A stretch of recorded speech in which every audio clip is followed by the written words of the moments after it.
So I was talking to a guy earlier today, and he was telling me he was selling about $34,000 to $37,000 a month in final expense. And he hit me up because he had met me through a mutual friend or someone had told him about what we do. He called me up, jumped on a call with him, talked to him for an hour, and he was telling me dude, I'm selling $35,000 to $37,000 every single month, but I'm not profitable.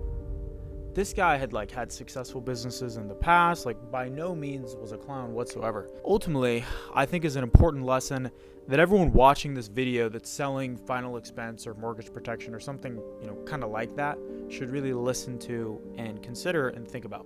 This is a lesson that I had to learn the hard way, and it took me about 3.5 years to learn.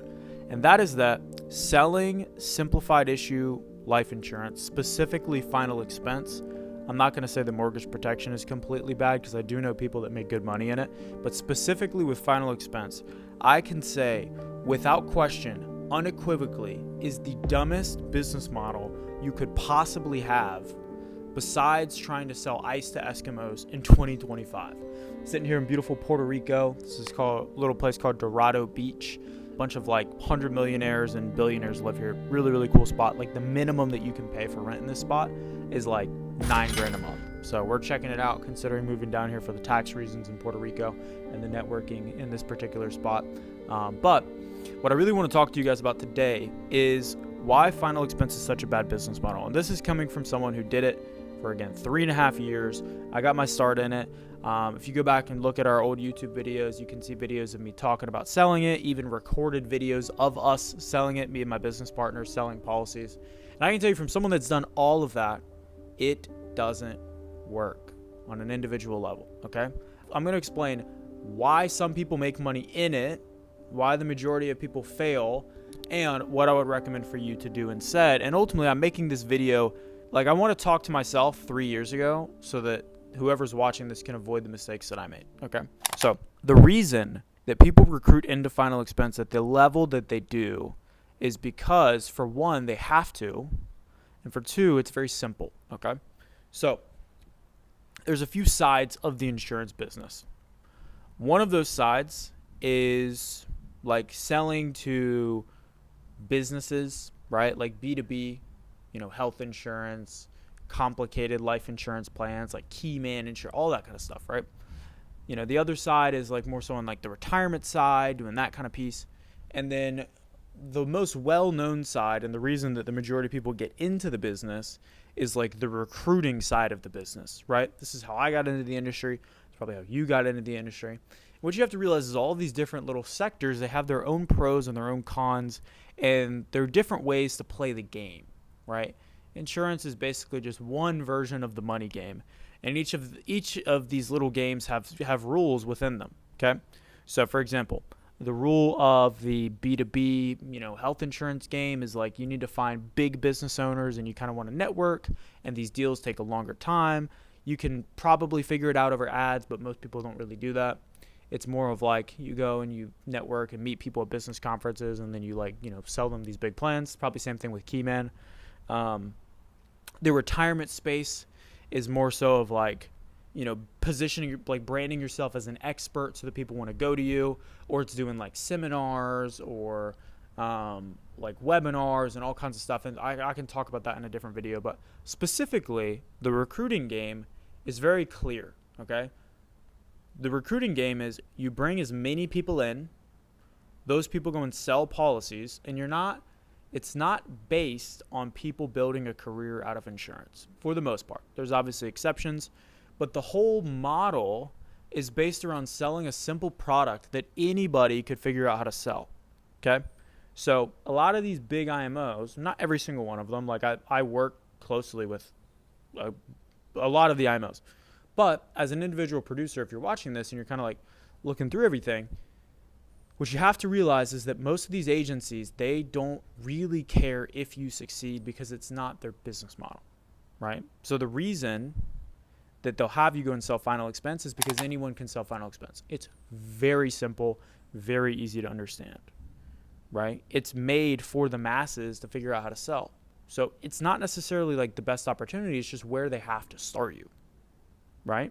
So the whole thing is you bring in a bunch of people, They go out, like, let's say they sell 20, 30 grand a month for their first few months. All of a sudden, the chargebacks start hitting, right? In month 2, 3, 4, 5, 6. Usually, somebody is going to leave the business, get out of the business at like month 6. That's what I've consistently seen, is final expense producers usually expire after like 6 months. By that point, they've already written enough business. The upline can get a good override. When they inevitably leave the business, the book of business goes to the upline. So the upline now owns the book of business. So you've essentially bought all of these leads. You've paid to acquire all of these customers, but the upline or the agency, they didn't have to pay to acquire the customers. That's the whole game, right? So they're essentially like building their renewal base, getting this book of business. When you leave and exit the industry, they keep your book. It goes to you. You don't sell any, like it. They continue to do it. They take over the book of business, and anyone that charges back, they're gonna go and call those clients and more than likely resell them. So you're essentially paying to, like, you're buying the leads. Usually they're getting they're getting like a commission for you to buy the leads or something like that, right? The agency's making money on the leads more than likely, and then when you leave the industry, they absorb your client base. And so you can think about it from the agency perspective. If they just recruit a bunch of people, it doesn't matter to them whether they succeed or fail, because they're getting clients in either way. You're buying the leads from the agency, and at the end of the day, when you quit or leave or whatever happens, they keep you the book of business, and then they can work those clients, say, hey, this other agent, go call all of the clients. So from an agency perspective, if you are willing to recruit a bunch of people into that model, you can make tons of money. And there's nothing wrong with somebody doing that. Like, I'm not saying it's immoral. For me personally, I just don't want to tell people to do something that I'm not making tons of money and personally doing it, right? Or that I haven't seen that model crush, right? That's kind of why we've steered away from final expense over the years, is just because, like, we've done it in and out. And, you know, you can go back and look at old videos. I definitely, like, pushed selling final expense, to be honest.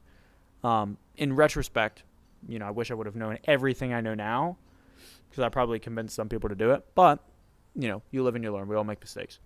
So that's the thing, is if you're willing to tell people to go and sell final expense, you can do the recruiting model. But if you're not willing to play that game, then as an individual person or producer, I mean, there was a guy who just commented on one of our YouTube videos saying he's never made less than multi-six figures a year. Whether that's true or false, I have no way to verify, but let's just say it's true. Yeah, but he was probably grinding his face off for all of those years to do that. And for your average person, there's much better ways to make six or multi-six figures in this industry. Okay? So, to recap, with the recruiting model, the whole game is bringing a bunch of people in, getting them to buy leads from you, so you're earning money on the leads, and you're earning money on the overrides. And then when they quit, you just resell their book of business for anyone that charged back, and you retain the book, and it grows. And, like, renewals are small, but if you're doing tons of production, it starts to build up. And that's the whole key. But from an individual producer level, even if you're, like, a great business person, like for me, I'm not like the best, but I'm no clown when it comes to running a business. Like, I know what I'm doing. When I was selling final expense, it was tough. I know people that have made $50,000 a month plus in other things. They come and they sell final expense, and it's like, oh my God, this is insane. So what I recommend for everyone to do is just really, like, there's nothing wrong with the insurance industry fundamentally. This is a fantastic industry. But you don't know what you don't know, and when you're first getting into it, the only thing you're exposed to is, like, final expense and mortgage. And mortgage, like, I know people making really good money with mortgage protection. The only downside with mortgage is it's very cyclical. So when the housing market's doing well, you're doing really well. When the housing market is not doing well, you're doing terrible. So that's something you got to factor in. But what is a major boom right now is the retirement market, okay? I know people that are making millions and millions of dollars in, like, the selling to, like, businesses stuff. Like, I know people that make tons of money with PNC. I know people that make tons of money with health insurance. But specifically, what I'm a huge fan of right now, and I think is a little easier for your average person to do, like, you'd have to have an IQ to do this. Like, the level of IQ you have to do final expense is entirely different than the IQ you need to have with doing like the retirement, like annuities, whole life, IUL, that kind of stuff, like the more advanced markets. Totally different level of intellect. If you're an idiot, like you should not do this. You should stay in final expense or just do something different. I can't help you if you're like super low IQ, to be honest. No offense. If you do, the economic forces are in your favor right now. If you're selling annuities, or right now IUL is really hot. So if you're selling those two things, whole life insurance is kind of like that. Kind of has like a little steady burn. It's not super hot, but for the right people, it's a great product. So if you're doing those things, like the commissions are way higher. If you're selling to better clientele, they don't really churn.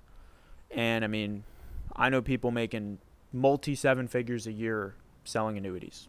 But you have the right systems in place and you understand what to do, it's 100% possible. Okay? So to summarize, my advice to you, if you're in the industry now and you're selling final expense, or you just don't really know what's going on and you're just doing whatever your agency has told you, do your own research.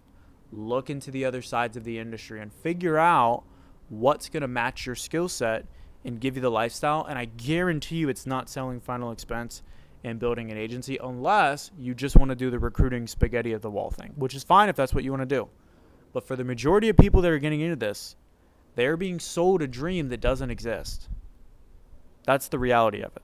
They're being sold a dream that doesn't exist. Like, the recruiters are very good at selling that dream, but final expense is not your way to financial freedom.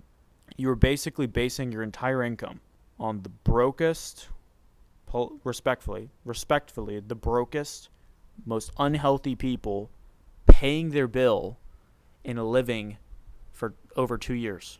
That is what you are staking your income on. Those are two bets that I would not recommend making. So, with that being said, ladies and gentlemen, hopefully you found this video valuable. Hopefully it opens your eyes in some way, shape, or form. Open your eyes, look around, be cognizant, look at the different games that you can play in the industry because there's a lot more outside of final expense. See you in the next one.